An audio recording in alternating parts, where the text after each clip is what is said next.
Sir, இந்த 5000 ரூபாய் பணம் கொடுத்தது மத்திய அரசும் அதற்கு துணையாக இருக்கும் அதிமுகவும் இதை தேர்தலை காரணம் காட்டி தடுக்கிறதுக்கு முயற்சி பண்ணிக்குது. 1000 ரூபாய் பணம் கொடுக்கறத அதனாலதான் முன்கூட்டியே 5000 ரூபாயாக மகளிர் உரிமை தொகையை வழங்கி இருக்கிறோம் சொல்லி முதல்வர் தெரிவிச்சிருக்காரு. அவர் ஒரு தமிழகத்தினுடைய முதல்வர் சட்டம் இயற்றி திட்டத்தை சட்டமாக இயற்றி அந்த சட்டத்தை நிறைவேற்றி அந்த திட்டத்தை அமல்படுத்தக்கூடிய இடத்தில் இருக்கின்றவர். அவர்தான் இந்த 1000 ரூபாயை மாதம் மாதம் கொடுக்கிறோம் என்று 21 வாக்குறுதி கொடுத்தவர்.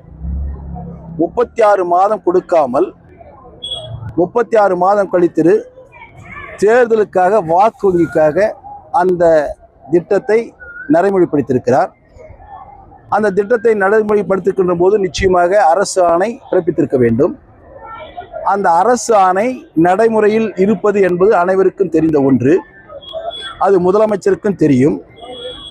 அந்த முறையில் தேர்தலுக்கும் அதற்கும் சம்பந்தமே இல்லை. நான் கேட்கிறேன், இப்பொழுது மாணவர்கள் சத்துணவு சாப்பிடுகிறார்கள். தேர்தல் வந்தால் சத்துணவை நிறுத்தி விடுவார்களா? ஒரு திட்டத்தை ஒரு அரசு அமல்படுத்தி விட்டால் அந்த திட்டம் நடைமுறைக்கு வந்துவிடும். அது ஒரு பாமர மகனுக்கு கூட தெரியும். ஆனால் அந்த திட்டத்தை கொண்டு வரக்கூடிய ஒரு முதலமைச்சரே இப்படி ஒரு தவறான தகவலை, ஒரு பொய்யான தகவலை மக்களிடத்தில் சொல்லுகிறார் என்று சொன்னால் இவர் எவ்வளவு அந்த அளவிற்கு மக்களை ஏமாற்றக்கூடிய ஒரு முதலமைச்சராக இருக்கிறார். இந்த 5000 போடுவது என்பது அவர் தன்னை காப்பாற்றிக் கொள்வதற்காக, விமர்சனங்களிலிருந்து தன்னை பாதுகாத்துக் கொள்வதற்காக இது போன்ற ஒரு தவறான கருத்தை சொல்லுகிறார். மாதம் 1000 ரூபாய் போடப்படும் என்று வாக்குறுதி கொடுத்து 3 ஆண்டுகளுக்கு முன்பாக சட்டமாக கொண்டு வந்து நீங்கள் அரசாணை பிறப்பித்து கொடுத்திருக்கிறீர்கள். ஒவ்வொரு மாதம் அவர் வத்தான் போகிறது. அரசு நிதி இருந்தால் அந்த பணத்தை போட போகிறீர்கள்.